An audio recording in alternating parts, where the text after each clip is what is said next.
My name is Alara Vance and I died of a broken heart. The memory is a scar that will never fully fade. My husband, Dr. Cale Vance, left with the Army Medical Corps, but he didn't go alone. He took his frail, sickly sister-in-law, Serafina Moss, with him. The official reason, delivered with Cale's characteristic clinical detachment, was that the conditions in the countryside were too harsh for her delicate constitution. They didn't want him to suffer without proper domestic support, they said. So my husband and the widow of his deceased brother departed together, leaving me behind to care for his ailing mother. I endured. I wrote letters filled with news of the farm and his mother's health. I asked after his well-being. I received scant replies, always brief, always mentioning how busy he was, how Serafina's health required constant attention. The allowance and ration tickets that should have found their way to me never did. The excuses were always the same. Distribution was tight. Then came my time. Labor, long and arduous, twisted my body into a knot of agony. A fever seized me, burning me from the inside out. The village midwife wrung her hands in despair. "Only your husband has the medicines to break this fever," she said, her voice thick with pity. A messenger was sent, riding day and night to the distant army outpost. The reply that came back was not a promise to return, not a word of concern for me or our unborn child. It was a single cold sentence scrawled on a piece of army stationery. "Serafina has taken a chill with a high fever. Her condition is more critical. I cannot leave." In that moment something inside me shattered. I survived the birth, but the fever left its mark. A permanent weakness in my limbs, a constant ache in my bones. My son, whom I named Leo, was born small and frail, his cries as weak as a kitten's. The months that followed were a blur of sickness and struggle. Leo was often ill and my own body was a prison of pain. I begged Cale, in letter after desperate letter, to send medicine, any medicine for our son. His reply was the final nail in the coffin of our marriage. "My brother's child here is also unwell. His need is greater. You and the baby will just have to endure." Endure. That was all he ever asked of me. When his service finally ended and he returned home, I was foolish enough to feel a flicker of hope. Perhaps now, seeing my gaunt face and our son's fragile body, he would feel remorse. Perhaps our life could finally begin. He stood in the doorway of our humble cottage, not as a returning husband but as a stranger. He didn't ask about my health. He didn't reach for his son. His first words to me after years of neglect were, "Alara, we need to divorce. Serafina's boy is being taunted at school. They call him a bastard. I cannot let him grow up without a proper name." The rage that consumed me was so pure, so absolute, that it burned away the last of my strength. My heart, already weakened, gave out. I felt a terrifying lurch and then, nothing. I opened my eyes to the familiar cracks on the ceiling of my bedroom. The scent of rain-soaked earth filled the air. The deep, grinding pain of labor seized my body once more. I was back. Back to the day of my difficult labor, the day my life had begun its slow, painful end. This time my mind was clear, sharpened by the fires of hindsight and hatred. I would not wait for Cale Vance to save me. I would not die for him again. "Mother Vance," I gasped, my voice stronger than it had any right to be. "Fetch Dr. Alden from the next village. No. Pay him whatever he asks." The old woman stared at me, shocked by my authority. But she went. Dr. Alden came. With his skill and my newfound grim determination, the birth was difficult but manageable. Leo entered the world, and this time I was strong enough to hold him, to feel the steady beat of his heart against my own. The first thing I did once I could sit up and hold a pen was not write a letter to my husband. It was to draft a divorce agreement. Cale Vance and Serafina Moss had taken everything from me. In this new life I would make them pay. I would take everything from them in return. I had just given birth. I hadn't even begun my postpartum recovery, but there was no time to waste. Bundling Leo securely against my chest, I gathered the last of my strength and the little money I had hidden away. I hired a cart to take me to the nearest town, then a rickety bus to the city, and finally, after days of exhausting travel, I arrived at the gates of the army unit where Cale was stationed. My body screamed in protest. I was weak, my clothes still carried the faint metallic scent of blood, and my breasts were heavy with milk. But my eyes were dry and my resolve was iron. At the gate, the guards heard I was looking for Dr. Vance and after checking my identification, warmly led me inside. The unit was a sprawling complex of low buildings, buzzing with disciplined activity. One young soldier, barely more than a boy, fell into step beside me, a teasing grin on his face.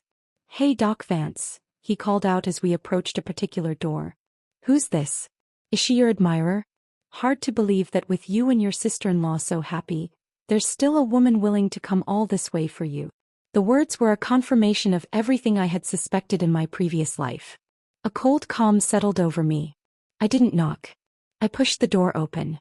The scene inside froze me in the doorway for a fraction of a second, a perfect tableau of betrayal. Cale was there, his back to me. And beneath him, lying face down on a cot, was Serafina Moss, completely naked. His hand mid-massage was pressed to the small of her bare back. The young soldier beside us whistled softly, grinned as if this were a common sight, and pulled the door shut behind me, leaving the three of us in the tense silence. Startled by my entrance, Serafina gasped and clutched at a sheet, pulling it over herself. Her eyes, wide and falsely innocent, met mine. "Alara, what are you doing here?" she stammered. As soon as she spoke, we stared at each other, and I was struck by the stark contrast between us. Serafina was 7 years my senior, yet her skin was dewy and flawless, not a wrinkle in sight. She looked cared for, pampered. I, just after childbirth, was pale and weak, my body still swollen, carrying the mixed primal scent of blood and milk, the scent of life given while she basked in the scent of life stolen. Seeing me, Cale fumbled for a shirt and carefully helped Serafina into it, his face a thundercloud of displeasure. "Alara Vance, why did you run here?" he demanded, his voice tight. "Don't you know how strict the army is? You can't just come whenever you want." I didn't flinch. I frowned and looked at him with a coldness I didn't know I possessed. "Serafina can settle here, but I, your wife, cannot. Or is it that you don't want them to know we're married? You'd rather they assume you and she are the couple?" Serafina hurried to Cale's side, leaning against him with a practiced air of grievance. "Alara, how can you say that? We only let them call me that so people wouldn't gossip. Cale and I are completely innocent. There's nothing between us." I swept them both with an icy look. Cale turned his head aside, unable to meet my gaze. The lie was so palpable it choked the air in the room. Just then there was a knock at the door and a chubby little boy of about 6 rushed in. He was well-dressed, his cheeks rosy with health. He clutched Cale's arm, his voice a whine. "Daddy, when will you transfer me into your household registration? They all say if we're not on the same one we're not a real family. But you really are my dad." At the word, "Daddy," Cale's face changed instantly. He shot Serafina a hard, panicked look and she quickly moved to pull the child away. "Hush, Daniel. Not now." I stared at the boy's small back, then turned my gaze back to Cale. Panic was flickering in his eyes, and the sight of it was like a tonic. Impressive. Cale Vance didn't care about his own child, lying swaddled against my chest, yet he rushed to play father to his brother's son. His gaze darted to my stomach, noticing its flatness for the first time. You've already given birth?" he said, his voice strained. "I've just been so busy lately. I couldn't get back." "Why would you come here right after having the baby? It's dangerous." I ignored his feigned concern, stepped back 2 paces to create a physical chasm between us and stared coldly. Cale seemed to realize the precariousness of his situation. He forced a smile, a pathetic attempt at charm, and tried to approach me. "Alara, the child doesn't know anything," he said, his voice softening. "They're just repeating nonsense. Besides, he's my brother's kid. My brother and I were as close as real siblings, so what's wrong with him calling me dad? If you'd like," he added as if offering a grand prize, "you can even transfer your son. What did you name him? Into our household registration too." I let out a hollow, bitter laugh. The sound was so foreign and devoid of mirth that it made him pause. Cale Vance's words were utterly ridiculous, yet this wasn't the first time he had prioritized this fabricated family over his own. The memories of my past life washed over me, fueling the cold fire in my heart. 3 years ago, Cale's older brother died in a mining accident. Under his mother's tearful arrangement, Cale had naturally taken on the burden of caring for Serafina and her son. At first it was just occasional help. But the more he helped, the closer they became, until he practically treated Serafina as his wife and Daniel as his heir. 2 years ago, when Cale was assigned to serve with the army, I had naively believed he would take me, his legal wife, with him. Instead, he had insisted that Serafina's health was poor and she needed his care more. He had quietly left with her, leaving me behind as a caretaker for his mother and a keeper of his empty house. Before leaving, he had promised he would come back to visit me every year. And like a fool, I had believed him. The first year he did return once. After that, my letters went unanswered. My inquiries were met with silence. Not even the meager allowance was sent back. When I said I wanted to visit him, he flatly refused, saying army life was dangerous and no place for a woman. I had thought he was protecting me. I had felt proud that my husband, a military doctor, bore such honor, and that I, as his wife, shouldn't trouble him. So I had stopped disturbing him. Until my obstructed labor. Until the village doctor was helpless. Until they rushed a letter to him begging him to return to save his wife and child, and his reply was simply, "Serafina has a fever. I can't get away." After Leo was born, I was left with a permanent illness. And when Cale finally came home, the very first thing he did wasn't to check on his son or his invalid wife. It was to demand a divorce, claiming he couldn't let Daniel grow up as a bastard without a father. The absurdity of it had killed me. For all these years, Serafina had followed him with the army, and everyone simply assumed she was Mrs. Vance. As for me and my child, we were nothing but nameless burdens, ghosts in our own lives. Just as I was about to speak, to unleash the torrent of accusations burning my tongue, a sudden crash came from outside. The door flew open and Daniel barreled in like a cannonball. He didn't stop, he rammed his small, solid body straight into mine. The force, unexpected and violent, sent me stumbling backward. My back slammed hard against the iron corner of a pot-bellied stove used for heating. A searing, white-hot pain shot through my arm as the scorching metal seared my flesh. I let out a muffled cry, staring in horror as a layer of skin peeled away, leaving an angry, blistering wound. "You filthy woman, what are you doing here?"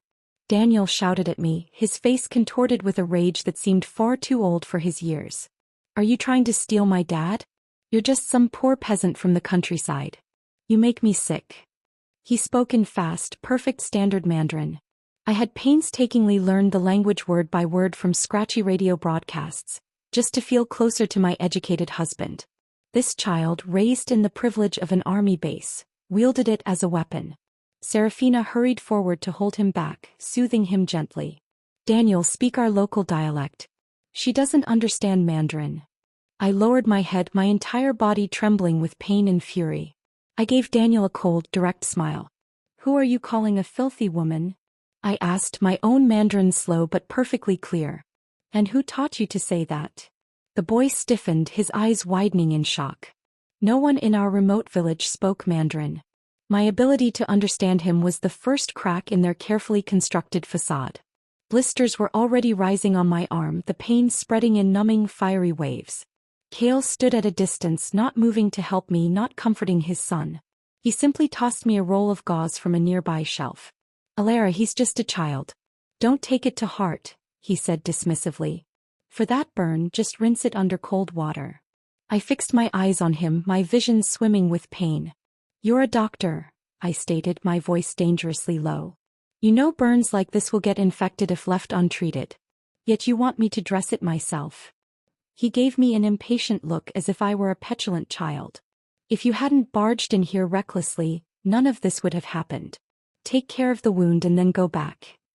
He even added the last part without taking a single step toward me, his gaze already shifting back to a pouting Daniel. I stared straight at him, my throat choked as if blocked by a stone, unable to make a sound. Never, in all my years of loving him, had I imagined that in his eyes I was such an unnecessary, inconvenient existence. But I had no intention of going back.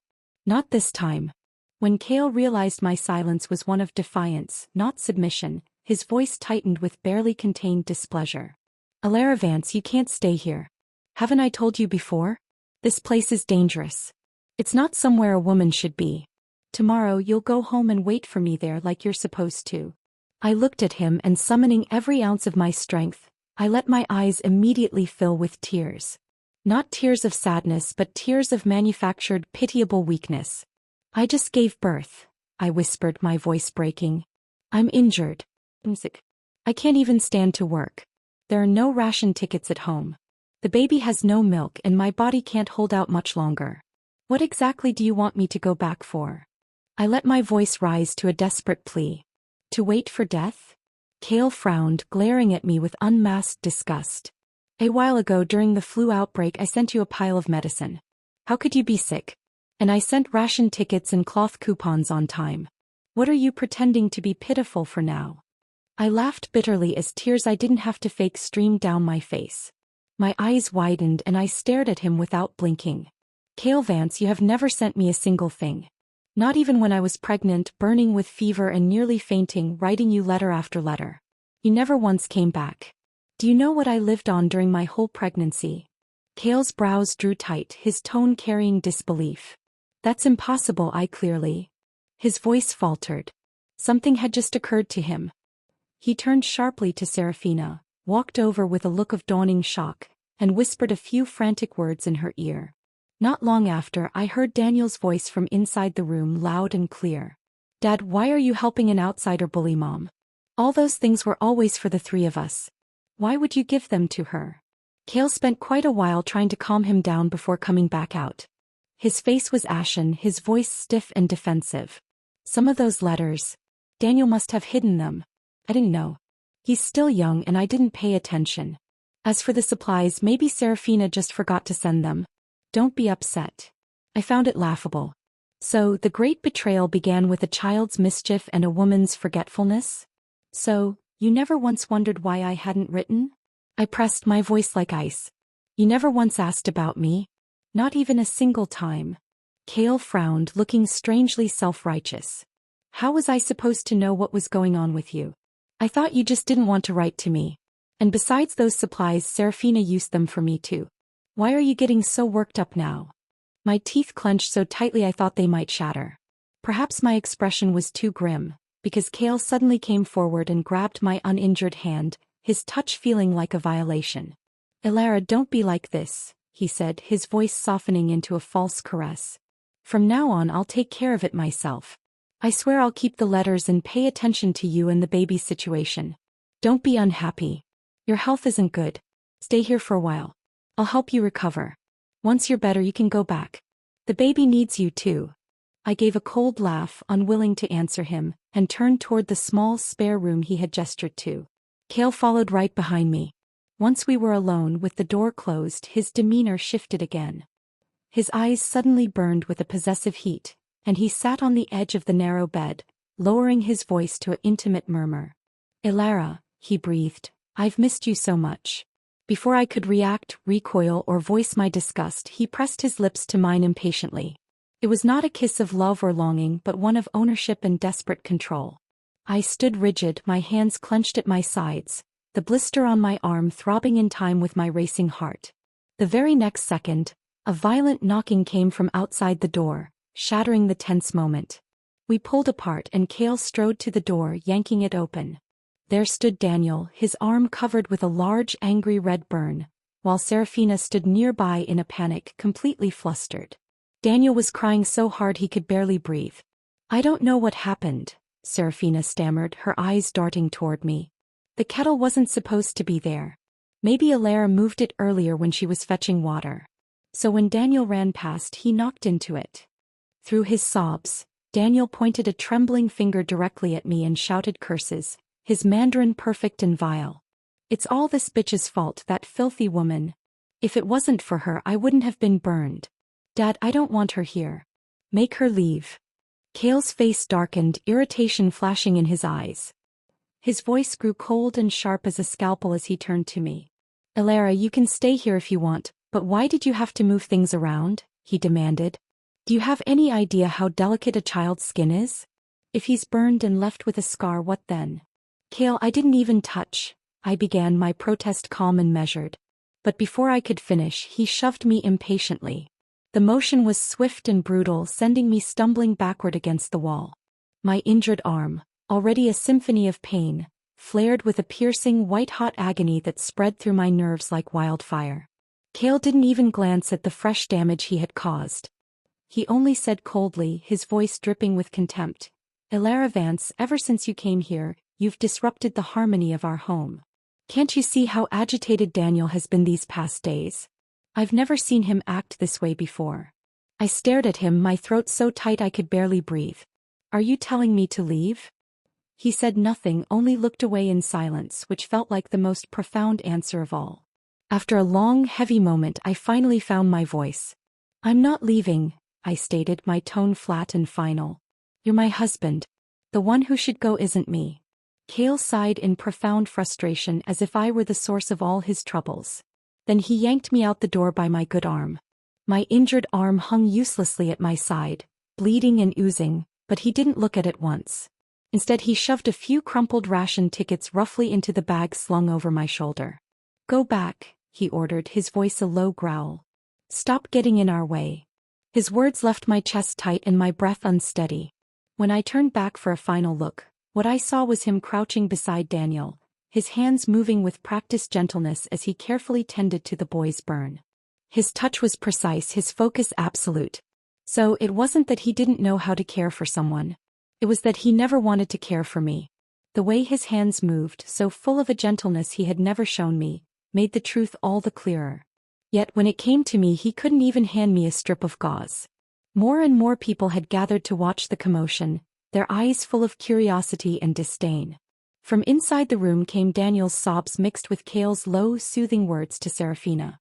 Among the crowd, whispers began to spread like poison. Could she be the mistress? Right. I always thought Dr. Vance looked honest, not like someone who'd have an affair. This woman is shameless, barging in to wreck another family. I hadn't even had the chance to explain, to defend myself, when the door suddenly opened again. Cale stood there, his gaze cold and commanding, playing the part of the aggrieved party to perfection. Elara Vance, leave now, he said loudly for the benefit of the audience. Stop embarrassing yourself. Even Serafina spoke up, holding Daniel in her arms. Her voice was soft, almost kind, a masterclass in manipulation.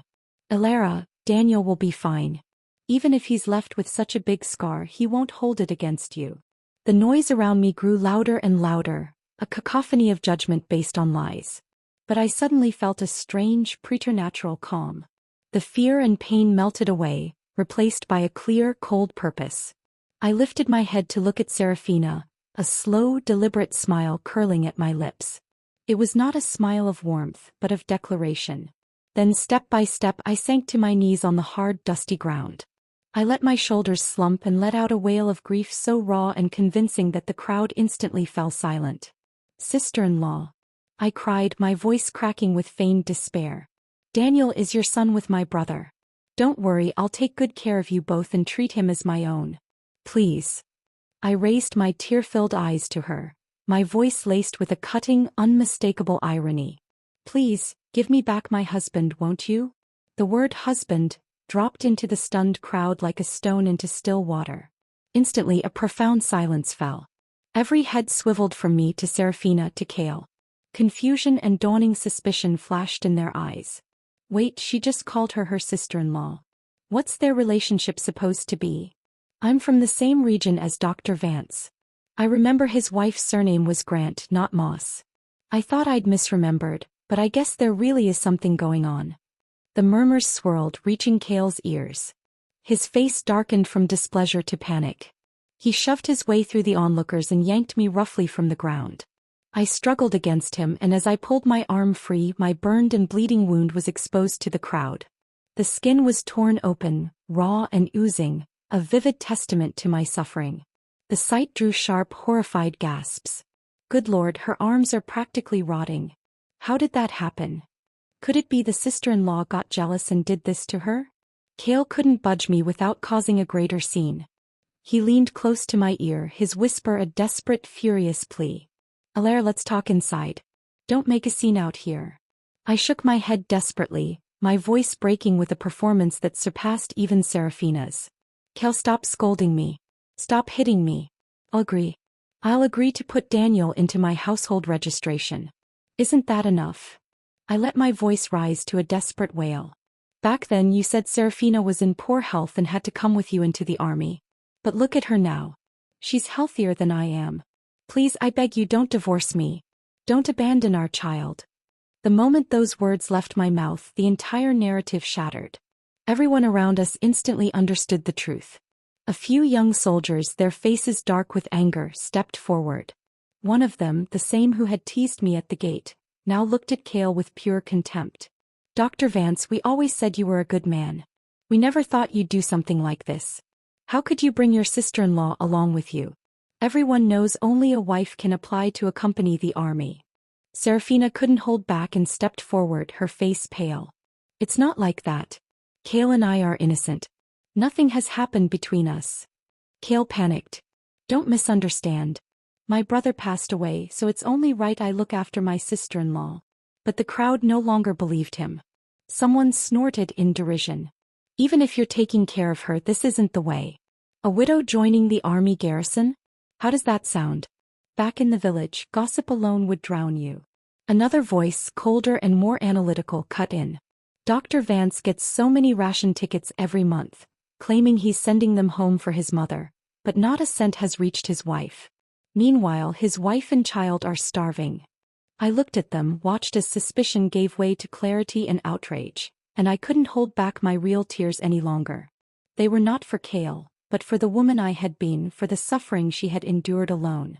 Then I turned to Cale, my voice clear and sharp, ringing with a truth that could no longer be silenced. "Then tell me, Cale Vance, if you didn't have ulterior motives, why did you never care about us? On the day our child was born, I was burning with fever and begged you for medicine. Yet you said Daniel's health was more important. Do you even know how your mother treated me all these years? She refused to feed me. I was pregnant and didn't gain a single pound of meat. In fact, I lost 20. Who would have thought I'm 7 years younger than Serafina, yet I look so worn and haggard." The crowd erupted. Every gaze cutting toward Cale was now a blade. "My God, I thought she was older than Serafina. Turns out she's younger. Her complexion, her body, it's all been ruined. Her child nearly died and Cale Vance was off having his little romance." The calm, professional mask on Cale's face finally began to crack, shattering into 1,000 pieces of shame and panic. He called my name softly, "Elara," and stepped forward, carefully taking my trembling hand, his touch now hesitant, fearful. "I'm sorry, Elara," he whispered, the words sounding foreign on his tongue. "I didn't know. I swear when this assignment is over, I'll go home and give you and the baby a better life." I turned my face away, refusing to look at him, refusing his hollow promises. Just then, a group of men in crisp uniforms strode quickly toward us. The man at the front, his bearing authoritative and his expression stern, was the unit commander. When he saw me kneeling there, covered in injuries and tears, his expression changed instantly. "What's going on here?" His voice boomed, silencing the remaining whispers. "How did it come to this?" A few officers quickly leaned in and quietly explained what had just transpired. The commander's brows furrowed deeply, his gaze sweeping over Cale, Serafina, and finally settling on me with a look of dawning understanding and pity. "Cale Vance," the commander said, his voice low and dangerous. "What exactly is going on?" Cale's body jolted to attention. "It's nothing, sir. This is just a family matter." As soon as he spoke, he tried to pull me away again. "Elara, let's go inside and talk." But the commander blocked him with a sharp glare. "She's injured like this and you still handle her roughly? You're a doctor, yes, but you're also a soldier. Discipline applies to you as well." He took a step closer, his voice dropping to a deadly calm.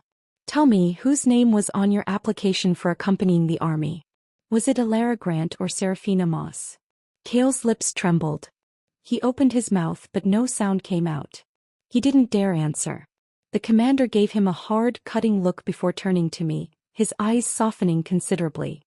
He gently pulled me behind him, a protective gesture that felt more meaningful than anything Cale had ever done for me. His eyes were filled with a grim determination as he looked at my battered arm. "Miss," he said, his voice firm yet kind, "tell me what help you need. I'll see that you get justice." He paused, letting his words hang in the air. "From now on, you'll be the official family member of our unit and enjoy the best treatment." "All right." Tears of relief, real and unfeigned, finally rolled down my cheeks. But I still shook my head lightly. "No, sir," I said, my voice steady and clear, carrying to every ear in the now silent courtyard. "I just want a divorce from Cale Vance." The moment I said that, everyone froze. Every pair of eyes turned to me wide with shock. Cale shoved Serafina aside and rushed toward me, his composure completely gone. "What did you say, Alara?" he hissed, his face a mask of disbelief and fury. "Are you crazy? You just gave birth and you want a divorce." "Yes," I replied, my voice unwavering, though every word felt like a blade severing the last ties to my past life. "I want a divorce." I looked him dead in the eye, my gaze holding a finality that he could not argue with. "All these years, you've only cared about Serafina's family. You've never cared about me and you've never cared about our child. I always thought you were just too busy with the army, but today I finally see you've been raising someone else's son as if he were your own." I took a deep breath, pouring all the pain of 2 lifetimes into my next words. "I don't want you anymore. Even if my child and I starve to death, I'd rather that than let him grow up with a father as unfaithful and heartless as you." Cale's face changed instantly, the color draining away to leave a sickly pallor. He hurried to grab my hand, his grip tight and desperate. "Alara, what are you saying? There must be some misunderstanding. I'm not as bad as you make me sound. We can't get divorced." I lifted my head and met his eyes, my own gaze colder than the winter sky. "And why not? Haven't you already made a new family for yourself? What more do you want from me?" I tore my hand free from his grasp and turned formally to the commander. "Sir, I formally request a divorce. Please grant me approval." Cale grew frantic. He tried to drag me back, his face dark with a mix of fear and rage. "This can't be settled without my agreement. My word has to count. She can't decide this on her own." The commander's face hardened, his eyes growing cold as flint. Though he didn't openly approve my request right then, he gave me a slight, almost imperceptible shake of his head, a signal to stand down for the moment. I understood his position. The army had its procedures. A public spectacle wouldn't help my case in the long run. I decided I would stay for now, as he had initially suggested, and think of another plan. I had shown my hand. The first battle was won. The war for my freedom was just beginning. The commander, seeing me relent, immediately ordered a female attendant to take good care of me. Soon after, clean clothes were brought, and a small private room was arranged for me and Leo, with strict instructions that I was to rest well for the next few days. I had intended to leave as soon as I found a way to secure the divorce, but Cale, it seemed, had other ideas. He refused to let the matter go. He followed me inside my new temporary quarters once the commander had left, lowered his voice and tried a new tactic, pleading. "Alara, let's not divorce." "All right," he said, his voice thick with a false emotion that made my skin crawl. "I can't live without you, and besides, we already have a child. I don't want him to grow up without a father." I looked at him and let out a cold, derisive laugh. "Fine," I said, my tone flat. "Then make your sister-in-law move out. Don't live with her anymore." Cale's face shifted at once, his brief performance of contrition vanishing, replaced by familiar irritation. "Where could she go?" he demanded, his tone creeping back toward anger. "She's a woman alone. Her health is poor. How would she survive? And Daniel is timid. Without a father, how would he face life at school?" I looked at him, my gaze colder than ice. "If you care so much about them," I asked, my voice dangerously quiet, "why have you never cared about me? Do you know how your mother treated me these past 3 years? The day before I gave birth, she forced me to carry water from the mountain for her bath. Up and down more than 10 times. I fell so hard I was covered in bruises, couldn't even stand, and she still cursed me as useless." I took a step toward him, forcing him to meet my eyes. "Cale Vance, when you were busy taking care of someone else's son, did it ever cross your mind that your wife was suffering? That your own child was sick?" Cale opened his mouth as if to speak, to offer another weak excuse, but in the end he only lowered his head in silence and let out a long, heavy sigh. The room grew eerily quiet. Even the rustling of the wind outside the window sounded sharp and clear. Cale kept sighing, his lips moving as though he wanted to say something, but no words came. He was trapped in a cage of his own making. At last I broke the silence. "You won't agree to a divorce, will you?" I stated rather than asked. I turned around and there was no longer a trace of pleading on my face, only cold, hard resolve. "But I don't need your agreement either." Cale froze, confused. I walked to the small bed where my bag lay and pulled a folded sheet of paper from beneath the pillow. I opened it slowly, the sound crisp in the quiet room. It was my prepared report, every stroke of my handwriting neat, clear, and damning. "It doesn't matter if you won't sign the divorce papers," I said, each word deliberate and weighted. "I've already written this report and I'm ready to send it to the military district's discipline office." I held his gaze, watching the blood drain from his face. "You falsified the dependent records and brought your widowed sister-in-law into the army under the identity of your spouse. If anyone investigates, this won't be a small issue." Cale's face went ashen. His voice dropped to a horrified whisper. "You're threatening me." I smiled, and for the first time in years, I felt a genuine, unburdened lightness. "It's not a threat. It's a reminder. I finally learned not to wait for your conscience to wake up. I'm giving you a choice, your reputation and career or a divorce. Return to me what's mine." I took a final step toward him. "You decide." Cale didn't answer. He just stood there, holding my gaze, his expression a turbulent sea of panic and calculation. After a long, tense while, he finally murmured, "Elara, give me 1 month. All right. I promise I'll give you a satisfactory answer." I nodded, a curt, businesslike gesture. After all, my health was still fragile and I needed the unit's resources to help with my recovery. And besides, the evidence in my hands was enough to ruin him. I had no reason to be afraid of what he might try. So I stayed in the garrison. Cale came every day trying to feel out my attitude, insisting he didn't want a divorce. But each time I stood firm. If he didn't want a divorce, then he had to send Serafina away. After hearing it several times, Cale began to grow impatient. Though he still insisted he didn't want a divorce, I could see his resolve starting to waver under the weight of his own self-interest. But ever since the day I had publicly filed for divorce, the atmosphere in the unit had shifted. The commander personally arranged for me to stay, giving me light work in the infirmary as an assistant. He said it was to take care of a doctor's family, but I knew it was more like an unofficial investigation, a way to keep me close and monitor the situation. Serafina and Cale, however, pretended not to notice the change in the wind, carrying on as if nothing had happened. I didn't bother with them. After all, once divorced, I would need a life of my own. I took advantage of those days to learn many new things, helping with medicine records by day and at night, secretly sorting through years of old ledgers I found in a storage closet. I even made 3 separate copies of the dependent application Cale had secretly altered years ago, the one that listed Serafina as his spouse, and sealed them in separate envelopes, ready to be sent at a moment's notice. When the commander came to inspect the infirmary one afternoon, he casually praised me for being meticulous and efficient. Then he turned to Cale, who was hovering nearby, and said, "Your wife is truly a virtuous helper. You should cherish her." Cale's smile was so stiff it looked painful, while Serafina, who had been lingering in the doorway, lowered her head, a flicker of pure, unadulterated unease in her eyes. Seeing that I hadn't brought up the divorce as often in the following days, Cale grew excited, mistaking my silence for acquiescence. He began making grand, empty plans for our future after his deployment ended, painting a picture of a happy family I knew was a lie. But he didn't know that his fate was already sealed. One afternoon, while I was meticulously cataloging medicine, a young soldier, the same one who had first shown me to Cale's door, rushed in and handed me a letter. His expression was serious, his eyes full of a newfound respect. The letter was from the capital's military discipline office. My hands trembled slightly as I broke the seal. I read the typed lines, my heart pounding a steady, triumphant rhythm. Acknowledgement of receipt.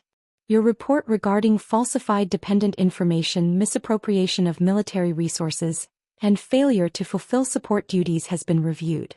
A formal investigation will be launched shortly. Thank you for your cooperation and trust. I folded the letter, my movements calm and precise, and tucked it safely into a thick medical textbook behind the medicine cabinet. From that moment on, I knew with absolute certainty that Cale Vance's good days were truly, irrevocably over. The days that followed the arrival of the disciplinary committee's letter were a study in quiet tension. I moved through my duties in the infirmary with a placid efficiency that belied the storm I had set in motion. Cale, sensing a shift he couldn't quite identify, became increasingly attentive. He brought me small, useless gifts, a spool of thread, a slightly bruised apple, as if these trinkets could erase years of neglect and a lifetime of betrayal. "Elara," he said one evening, finding me alone as I sorted bandages. "I've been thinking. When my service here ends, we could move to the city. I could work at a proper hospital. You and Leo would want for nothing. I didn't look up from my work. And Serafina? And Daniel? What of their wants? His smile was strained. We would, of course, ensure they are settled. Perhaps a small apartment nearby. But you and I and our son, we would be a family. A proper family. A proper family. The words were ash in my mouth. He was still trying to have it all. The devoted wife and child as a respectable front, and his beloved sister-in-law tucked away in the shadows. He still believed he could control the narrative, that my silence was a return to submission. He didn't know that the narrative was already being rewritten in an office in the capital. But before the axe could fall on Kale, Serafina, in her panicked arrogance, ran headlong into her own destruction. I was in the infirmary, the sharp, clean scent of antiseptic filling the air as I organized the medicine chest.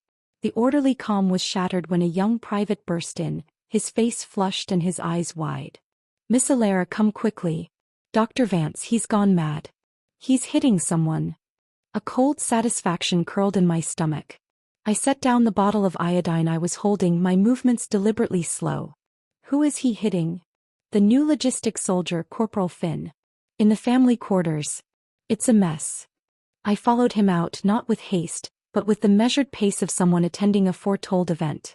A small crowd had gathered outside the door to the quarters Kale shared with Serafina and Daniel. The door was ajar, and from within came the sounds of a struggle, grunts, a crash, and Serafina's high, pleading cries. I pushed through the onlookers and stood at the threshold. The scene inside was one of beautiful, chaotic ruin. Kale, his face a grotesque mask of rage, had a man in a service uniform pinned against the wall. The soldier, Corporal Finn, a man with a kind, ordinary face, was trying to shield himself from the onslaught.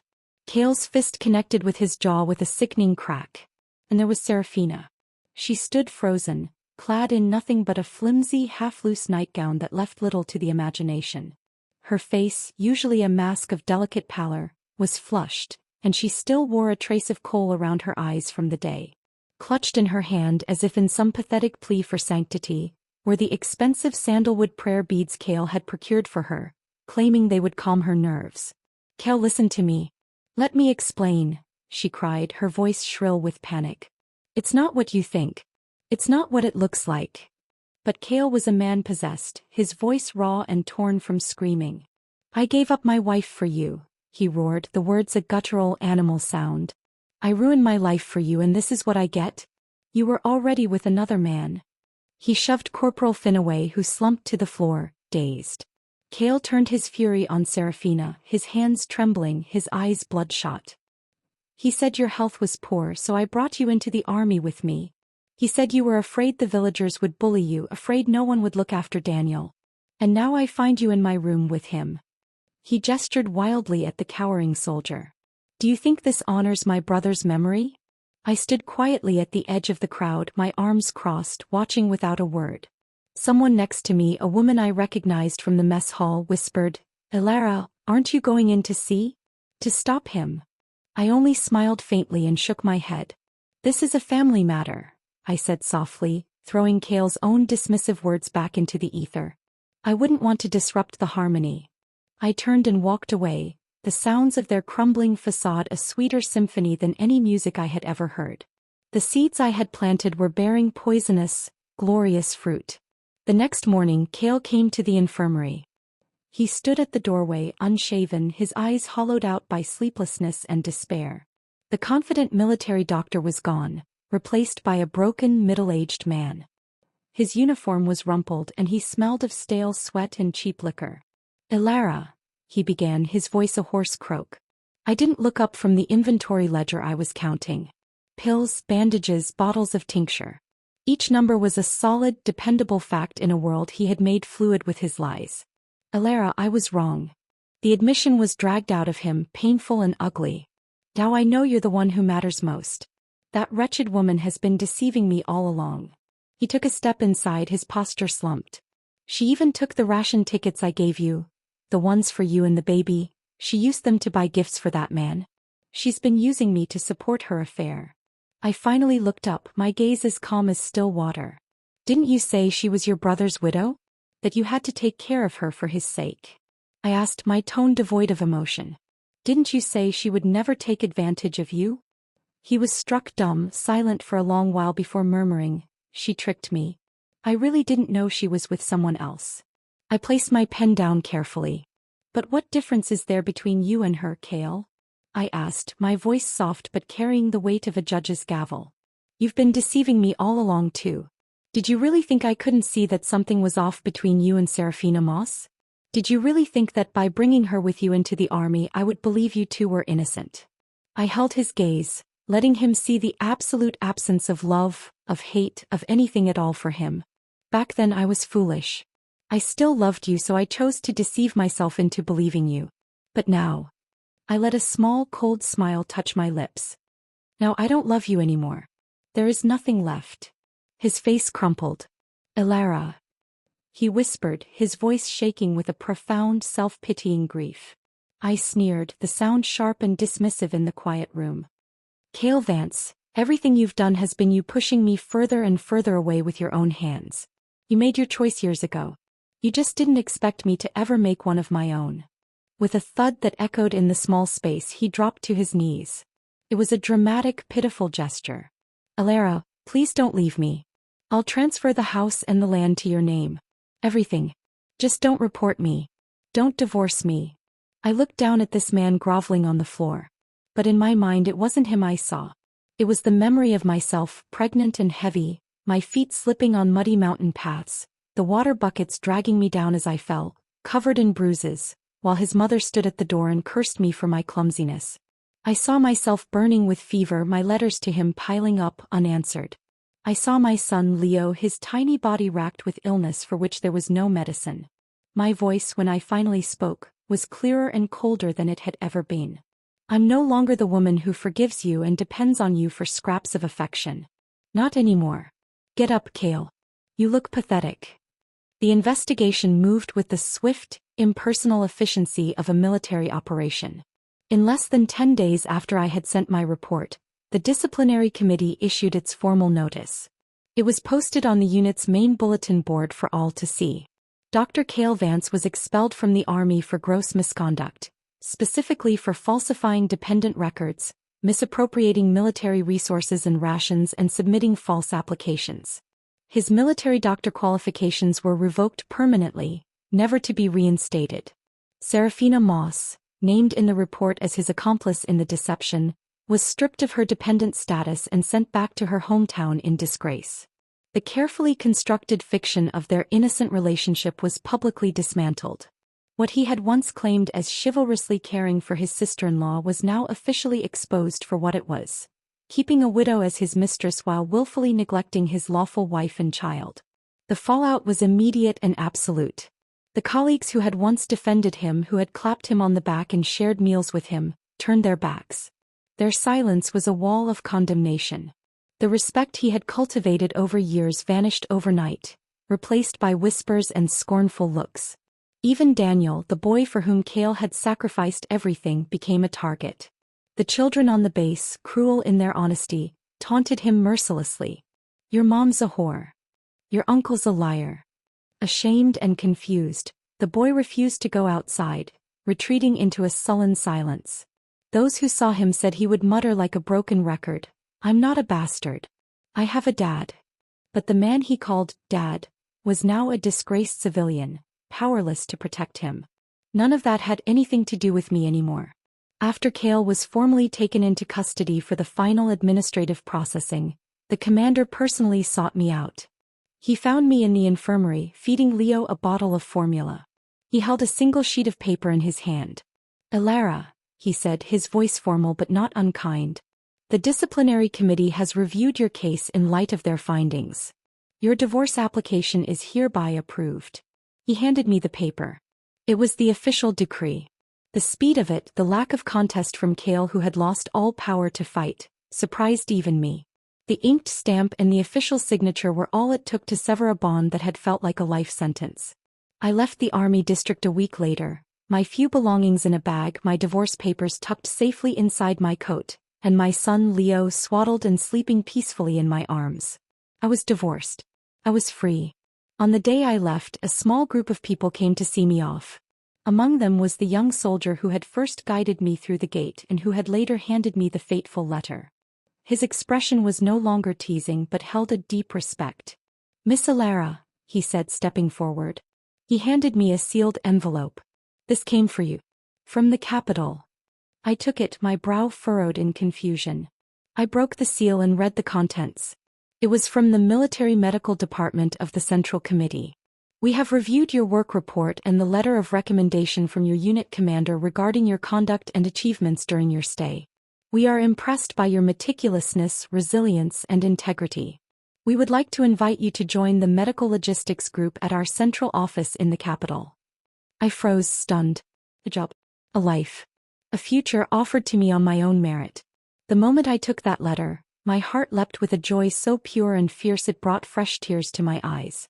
These were not tears of pain or self-pity, but of boundless, terrifying hope. When I arrived in the capital, life was a whirlwind of busy, purposeful steadiness. The work was demanding, organizing medical supplies for army hospitals across the region, but it was honest work. For the first time I was earning my own keep, making my own decisions. My child, Leo, finally received systematic treatment for the frailty he had been born with. The best doctors, the right medicines, things I could never have provided in that remote village.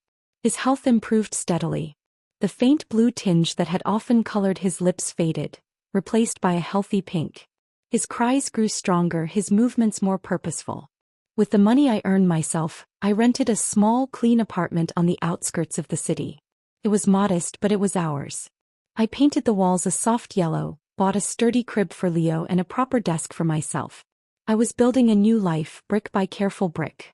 My boy slowly learned to speak, his first words clumsy and beautiful. And in time he began to call me Mama. He was no longer the malnourished, pitiful child from my previous life, the one who had faded away in that cold cottage. In this one I fed him until his cheeks were plump and rosy, his limbs growing sturdy. By the time he was 3, he could already recite simple nursery rhymes, his voice a bright, clear bell in our happy home. The ghosts of the past began to recede, their hold on me weakening with each passing day of peace. I thought I had left them behind for good. I was wrong. In our 4th year in the capital, I took Leo for a routine follow-up appointment at the military hospital. He was a vibrant, curious little boy now, chattering excitedly about the big building and the kind nurses. As we stepped outside into the crisp autumn air, a sleek black military car was parked not far away, its engine purring softly. Leaning against it was Director Jiang, my immediate superior. He was a man in his late 40s, with a calm demeanor and eyes that held a quiet intelligence. He had always looked after me, not with the fervent, possessive pursuit I had known with Kale, but with a patient, respectful care. He never overstepped, but his support was a constant, reliable presence in my life. He smiled and waved, holding up a small paper bag. I was in the area. I brought some of those steamed buns Leo likes and a new picture book for him. I was just finishing tying my boy's scarf, a soft, blue woolen one, preparing to walk toward him when I heard a hoarse, broken voice behind me. "Ilara." I didn't stop. I didn't even turn. My blood ran cold, but my steps didn't falter. I reached for Leo's hand. Then the voice came again, rasping with a desperate, pleading edge. "Ilara Grant, wait. It's me. Cale Vance." Only then did I stop. Slowly I glanced back. He stood there about 20 feet away, a shabby figure in the bustling hospital courtyard. He wore a faded, threadbare army coat, though he no longer had any right to it. Gone was the former air of confidence, the crisp uniform, the clean-shaven jaw. What remained was exhaustion and ruin. He was much thinner, his cheeks hollow with deep bruise-like dark circles under his eyes from years of sleepless nights and regret. He looked a decade older. He approached me cautiously, his steps hesitant as if walking on broken glass. His voice trembled. "Ilara, I'm out. I'm out now. All these years inside I thought about everything. I was wrong." He swallowed hard, his eyes desperately searching mine for a flicker of the woman he had once known. "How have you been? Are you doing well?" I lowered my gaze to Leo, who was hiding slightly behind my legs, peering at the strange, sad man. My voice, when I answered, was calm and utterly detached, as if speaking to a vaguely bothersome stranger. "Sir, I said, the title a deliberate, final dismissal. You've mistaken me for someone else. Taking my child's hand firmly in mine, I turned without a pause and walked toward Director Jiang and the waiting car. I did not look back. Director Jiang's eyes narrowed slightly as he looked past me at the crumpled figure of Kale.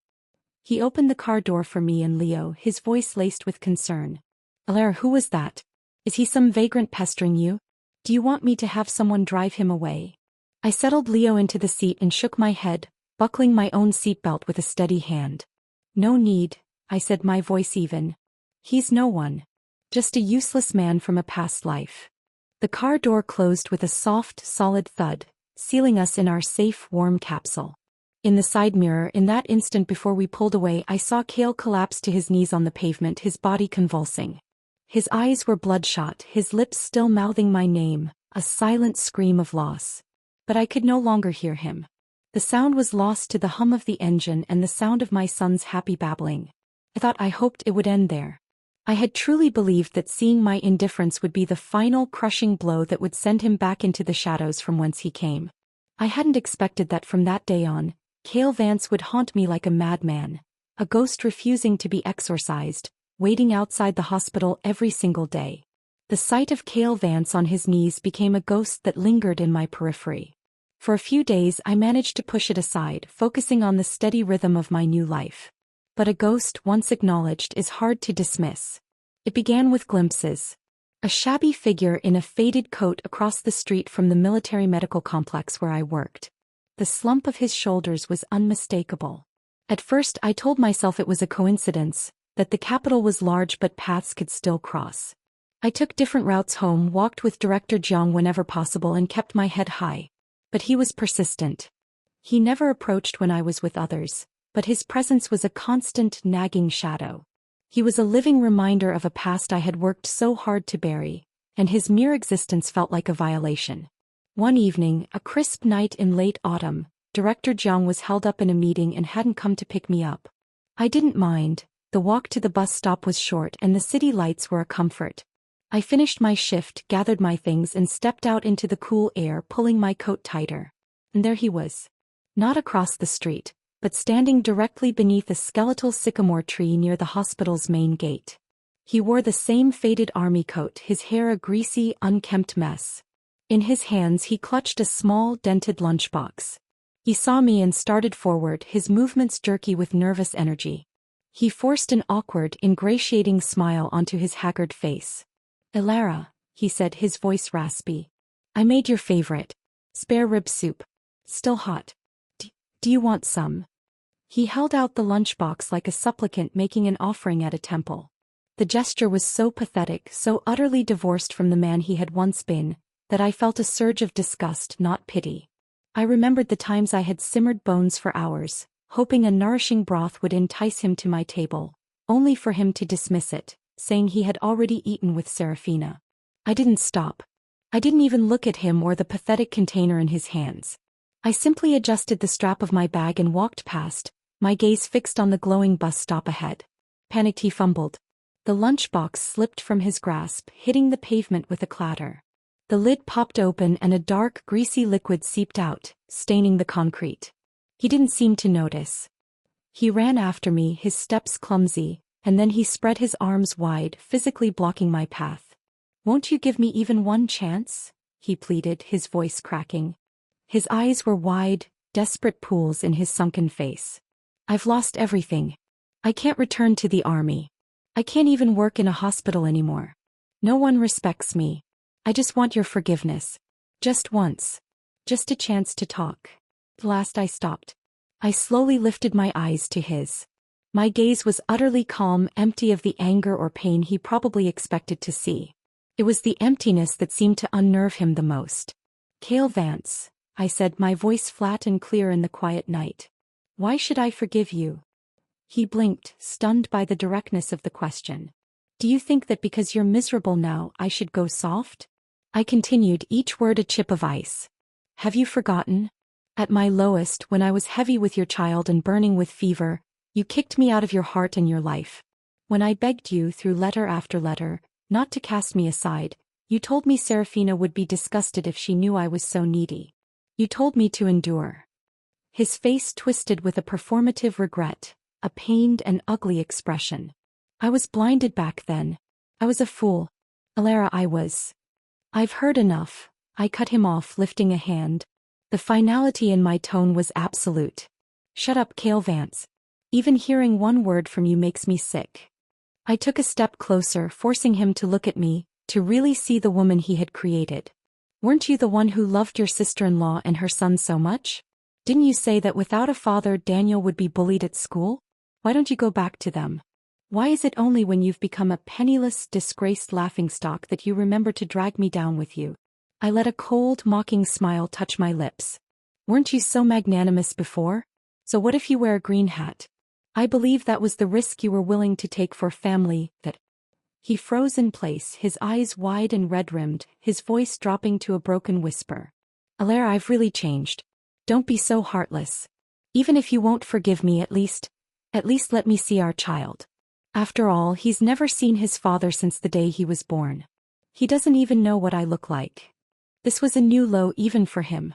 Using Leo, my son, as a bargaining chip, a tool to pry open a door I had welded shut.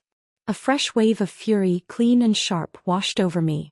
I leaned closer until mere inches separated our faces. I could smell the sourness of despair on his breath. A faint, knowing smile tugged at my lips. I whispered in his ear, my voice so low only he could hear it, each syllable a carefully placed dagger. No, I breathed. He already has a father. Cale Carter recoiled as if struck. He stared at me, his confusion genuine and profound. What do you mean?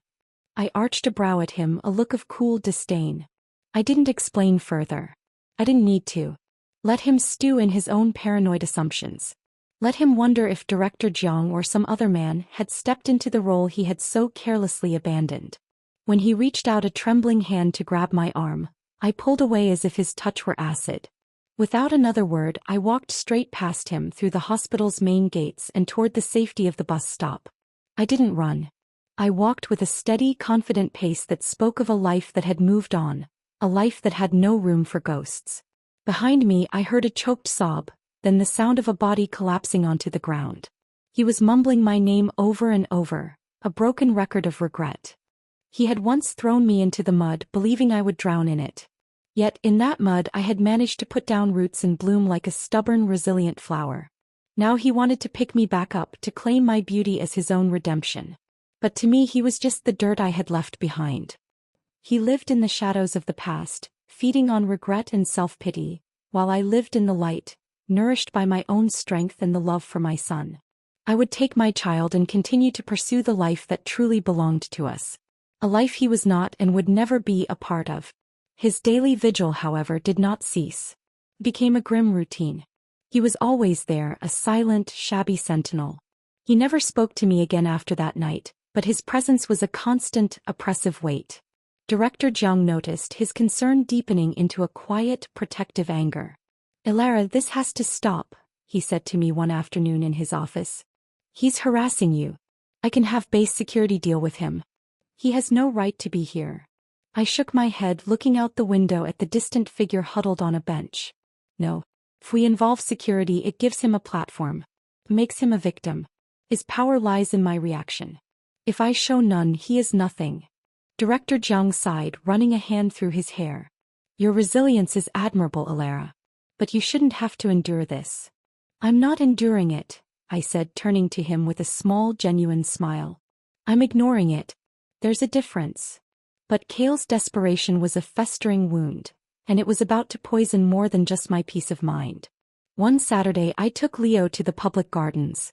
It was a rare, sunny winter day and the park was filled with families. Leo, now a lively 4-year-old, was chasing pigeons, his laughter echoing like bells. I sat on a bench watching him, my heart full to bursting with a love so profound it sometimes stole my breath. The shadow fell over me. I didn't need to look up to know who it was. The scent of unwashed clothes and despair was familiar now. Alara. I kept my eyes on Leo. Go away, Cale. He looks healthy, he said, his voice thick with a strange, possessive wistfulness. He has your eyes. Leave. Now. My voice was low, a warning. He should know his real father, Kale persisted, taking a step closer. He should know his heritage. The Vance name. The Vance name is Mud, I snapped, finally turning to glare at him. It stands for deception and abandonment. It is not a heritage, it is a cautionary tale. My son's name is Grant. He is a Grant. Just then Leo, noticing the strange man talking to his mother, trotted over. He hid behind my legs, peering out at Kale with a child's unvarnished curiosity and caution. "Hello, little one," Kale said, his voice softening into a grotesque parody of fatherly warmth. He crouched down, trying to make himself smaller, less threatening. "My name is Kale." Leo just stared. Kale reached into his tattered coat pocket and pulled out a small, clumsily carved wooden bird. "I made this for you." My blood ran cold.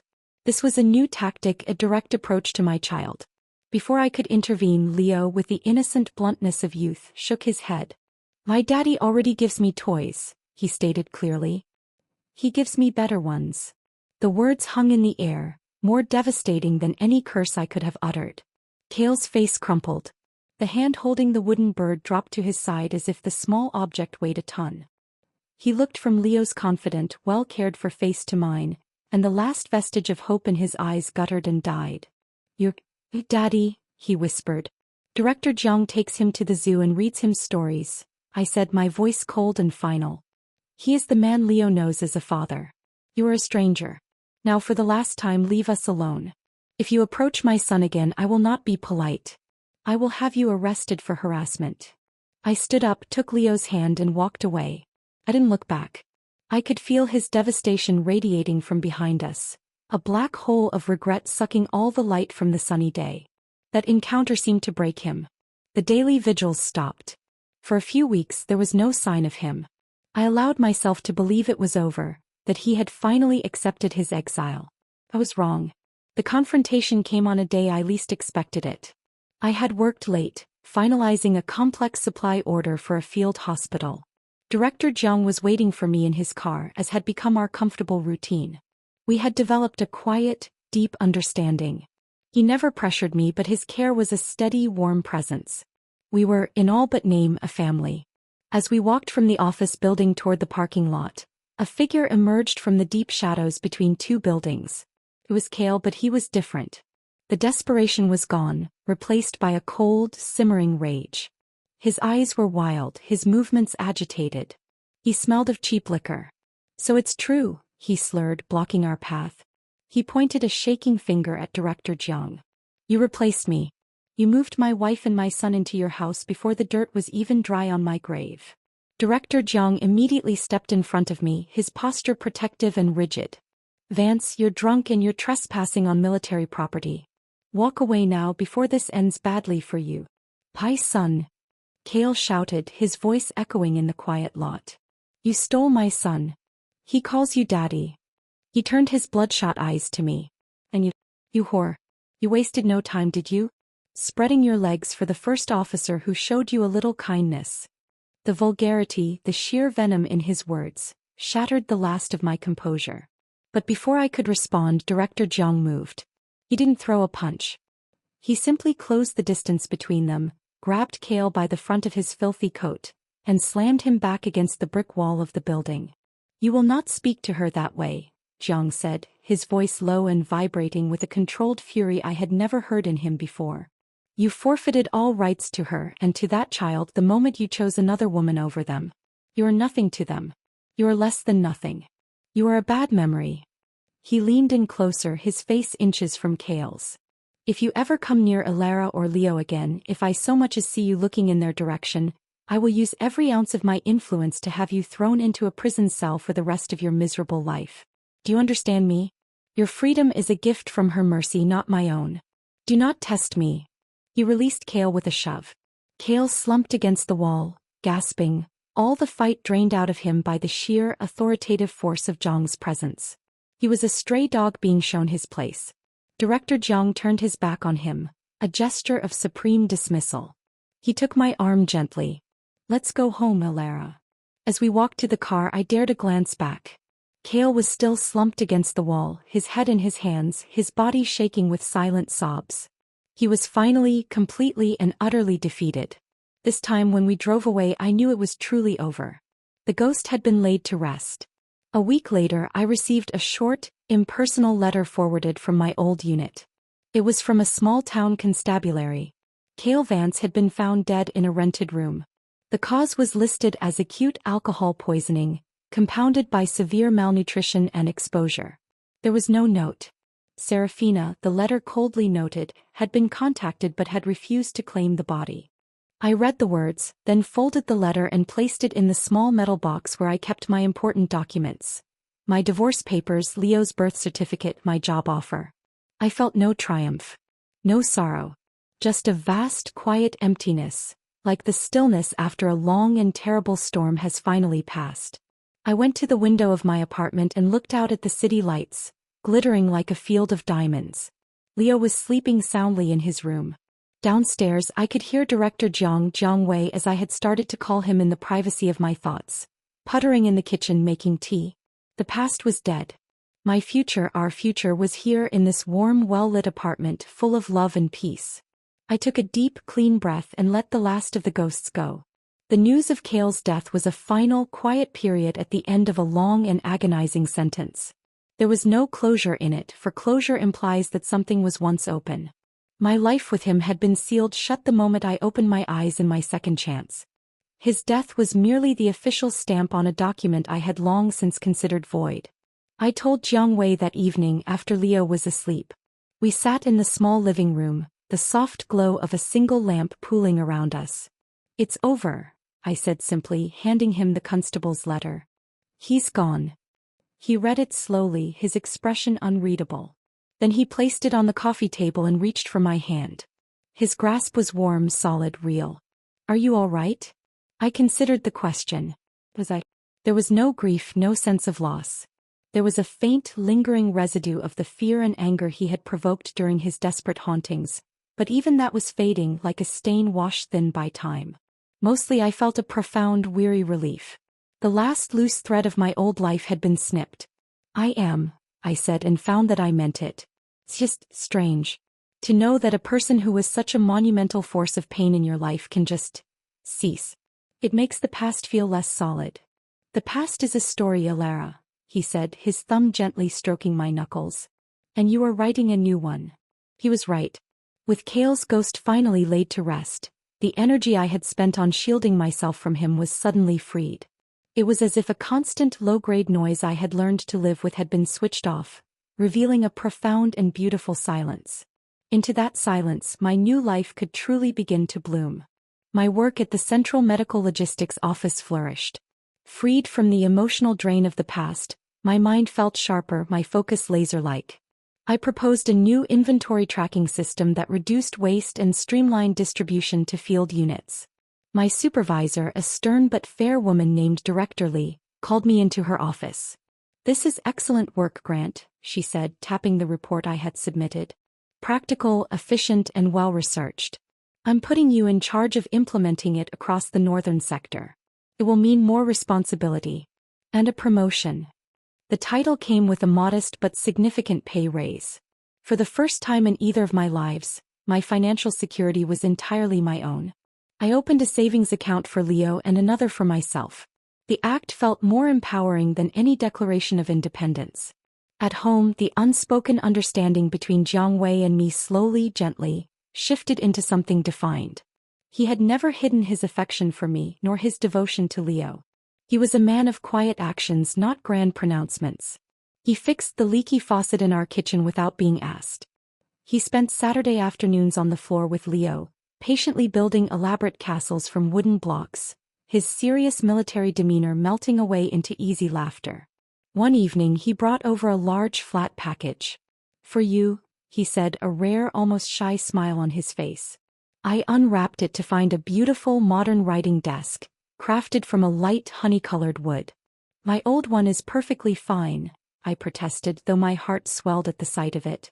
"That one wobbles," he said simply. "And you deserve a proper space to do your important work. A place that is just yours." It was more than a piece of furniture. It was an acknowledgement of my autonomy, my intellect, my place in the world. I ran my hand over the smooth, polished surface, feeling the significance of the gift settle deep within me. That night, after he had gone back to his own apartment downstairs, I sat at the new desk. The apartment was quiet, filled only with the soft sound of Leo's breathing from the next room.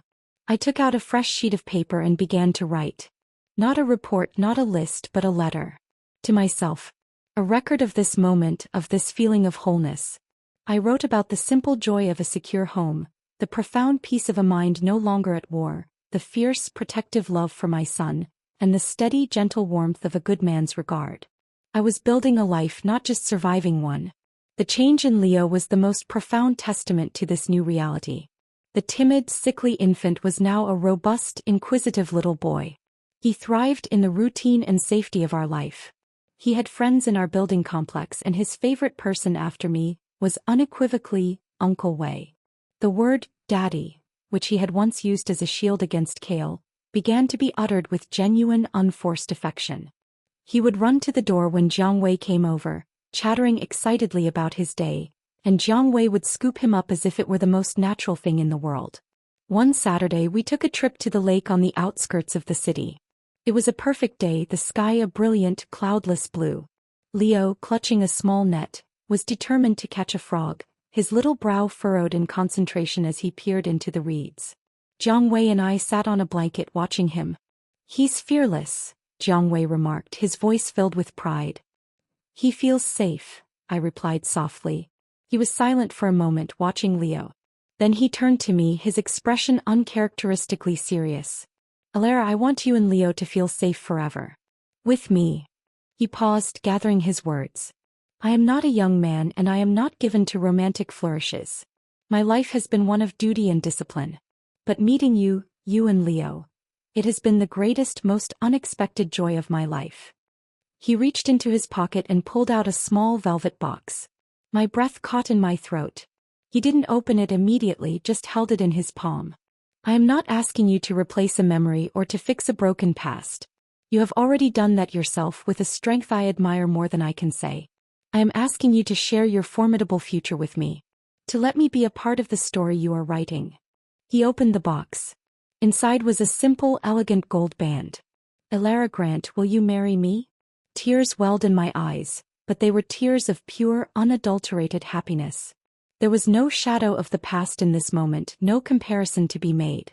This was a proposal born of the present, a promise for a future we would build together. "Yes," I said, my voice thick with emotion. "Yes, Jiang Wei. I will." He slipped the ring onto my finger. It fit perfectly. As his hand closed around mine, Leo came running up, his face smudged with mud, holding a wriggling frog carefully in his net. "Look. I found one," he shouted, his eyes shining. Then he noticed our clasped hands and the new ring on my finger.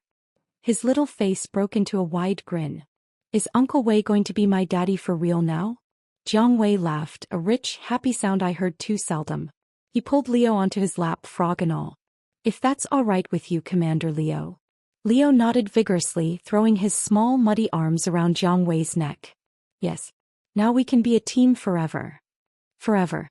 The word, which had once felt like a threat in my marriage to Kale, now felt like a promise. We were married a month later in a small, simple ceremony at the city registry. Director Li was my witness, and a few of Jiang Wei's closest colleagues attended. I wore a new dress of deep cobalt blue, not white. I was not a blushing bride. I was a woman stepping confidently into the next chapter of her life. Leo, serving as the ring bearer with immense solemnity, stood between us, beaming. Afterward, we had a meal at a quiet restaurant. There were no toasts to past loves or bittersweet memories. The conversation was filled with laughter and plans. For a trip to the seaside, for a larger apartment, for Leo starting school in the autumn. As I looked around the table at my son's happy face, at my new husband's calm, loving gaze, at the friends who respected me for who I was now, I felt a sense of completion so profound it was almost dizzying. The vengeful fury that had fueled my second chance had burned itself out, leaving behind not ashes but fertile ground. The life growing there was not one I had stolen back from Kale and Serafina. It was one I had created entirely on my own terms. We moved into a sun-filled apartment with an extra bedroom for Jiang Wei's study and a small balcony where I could grow herbs. It was a home built on a foundation of mutual respect and shared purpose. Jiang Wei was a partner in the truest sense of the word. He never dismissed my opinions, he celebrated my professional successes as his own, and he loved Leo as fiercely as if he were his blood. One evening, I was working at my beautiful desk, finalizing the Northern Sector implementation plan. Jiang Wei brought me a cup of tea and stood behind me, his hands resting gently on my shoulders. "You've built something remarkable here, Alara," he said softly, looking at the charts and lists spread before me. "We've built a remarkable life," I corrected, leaning back into his touch. He bent and kissed the top of my head. "We have." I thought of the woman I had been in my first life, the one who died of a broken heart, believing love was a currency paid in pain and neglect. She felt like a distant relative, a tragic figure from a story I had once read. The woman I was now was someone she would never have recognized. I was a professional, a wife, a mother. I was respected, I was loved, and I was finally and completely happy. The past was a closed book. The future was an open page, and for the first time I was not afraid to write in it. I picked up my pen and continued my work, the gold band on my finger catching the light, a simple, solid symbol of a peace I had fought for and won. Peace, I was learning, was not a static state but a garden that required constant, gentle tending. For 5 years our garden flourished. Leo started school, his backpack almost as big as he was, his mind a sponge for new words and numbers. Jiang Wei's career advanced steadily, his calm competence earning him a promotion to a senior administrative role that meant longer hours but also greater influence, which he used to quietly champion my projects. My own work implementing the new logistics system was deemed a resounding success, and I was offered a permanent leadership position within the department. Our life had a rhythm, a melody composed of school plays, shared meals, and quiet evenings. The sharp edges of my past had been worn smooth by the relentless, gentle flow of a good and ordinary life. I rarely thought of Kale anymore. Serafina was a ghost I had fully exorcised. The echo came on a rainy Tuesday afternoon. I was at my office, reviewing a shipment manifest, when my assistant tapped on the door. "Ms. Moss is here to see you, Director Grant," she said. "She doesn't have an appointment." She was quite insistent. The name landed like a physical blow, knocking the air from my lungs. Moss. It couldn't be. It had to be a coincidence. There were surely other Mosses in the world. Did she give a first name? I asked, my voice unnaturally calm. Serafina. The world seemed to tilt on its axis. I gripped the edge of my desk. Why no? After all these years, what could she possibly want? Vengeance? Pleading? I had no space for either in my life. "Tell her I'm in a meeting," I said, my instinct for self-preservation screaming at me to build a wall. "And that I have no availability." My assistant nodded and left. I sat perfectly still, my heart hammering against my ribs. I stared at the rain streaking down my window, the orderly world outside blurring into chaos. A part of me, the part that had died in that first life, trembled. The other part, the survivor, was furious. How dare she trespass on my peace? 5 minutes later, my assistant was back, her expression apologetic and flustered. "I'm so sorry, Director Grant." She refused to leave. Causing a scene in the lobby. She's saying she's your sister-in-law and that it's a matter of life and death. Life and death. The melodramatic phrase was so typical of her. I felt a cold anger settle over my initial panic. A scene. She was trying to force my hand, to use public pressure just as I had once done to her and Kale. She had learned a lesson, but the wrong one. "Very well," I said, my voice icy. "Send her in. And please have security stationed outside the door." I stood up, not to welcome her, but to face her from a position of strength behind my desk in my domain. The door opened and Serafina Moss stepped into my office. Time had not been kind to her. The dewy, flawless beauty I remembered was gone, eroded by hardship and bitterness. She was thin, almost gaunt, her fine clothes replaced by a worn, faded dress that had been patched at the elbow. Her hair, once lustrous, was streaked with premature gray and pulled back in a severe knot. But her eyes were the same, large and now filled with a desperate, calculating light. She clutched a shabby handbag as if it were a lifeline. She looked around my office, taking in the shelves of files, the framed commendation on the wall, the view of the city, and finally me. Her gaze was a mixture of awe, envy, and pure, undiluted hatred. "Elara," she said, her voice raspy. "You look prosperous." "State your business, Ms. Moss," I said, not inviting her to sit. You have 5 minutes. The bluntness startled her. She had expected, what? A tearful reunion? An exchange of grievances? She was unprepared for the cold, professional woman before her. It's Daniel, she began, her voice trembling with practiced pathos. He's sick. Very sick. The doctors say he needs a specialist, a surgery we can't afford. We have nothing. After Cale, after what happened, no one would help us. We were pariahs. She took a step forward, her eyes pleading. He's just a boy, Alara. He's your nephew in a way. Cale's blood. I have nowhere else to turn. So that was it. Money. She had tracked me down, discovered my position, and come to mind the one resource she thought I possessed. She was using her son just as Cale had as a tool for manipulation. The symmetry was nauseating. I am sorry for your son's illness, I said, and I was for the boy. He was an innocent casualty in the war his mother had waged. But I fail to see how that is my responsibility. Her composure cracked. Your responsibility? He loved you like a brother. Cale treated him like a son. How can you be so heartless? Cale had a son, I replied, my voice dangerously quiet. A son he left to starve while he played house with you. The man is dead, Serafina. The debts you believe he incurred died with him. We have nothing, she shrieked, the sound raw and ugly in the quiet office. I've lost my home, my reputation, everything. And you sit here in your fine office, in your fine clothes, and you deny a dying child. I am not denying a child, I corrected her, my patience evaporating. I am denying you. You made your choices. You lived a comfortable life for years on resources that should have fed and medicined my child. You watched me beg for help and said nothing. You are not a victim of my cruelty. You are a consequence of your own. Tears of real frustration streamed down her face. Please, she whispered, collapsing into the chair opposite my desk without invitation. I am begging you. I will get on my knees if you want. Just help him. I looked at her, this broken, desperate woman, and felt a pang of something that was not pity, but a profound and weary understanding. She was the living embodiment of the path I had not taken. She had clung to a man for survival, and when he fell, she had fallen with him. I had chosen to stand on my own, and I had built my own foundation. I will not give you money, I said firmly. I will not pay for a surgery. Any funds I provide would be siphoned into your own pockets, and I have no way of verifying your story. Hope and then fury flickered in her eyes. However, I continued, I am not without compassion for the boy. I picked up a pen and a piece of official notepaper. I will write you a letter of introduction to the charitable wing of the military hospital. I will state that the child is the nephew of a former military doctor and recommend they review his case for pro bono treatment. That is the extent of the help you will receive from me. It is more than you ever offered me. I wrote the letter quickly in crisp, official language. I signed it with a flourish, Director Alara Grant, the name a shield and a sword.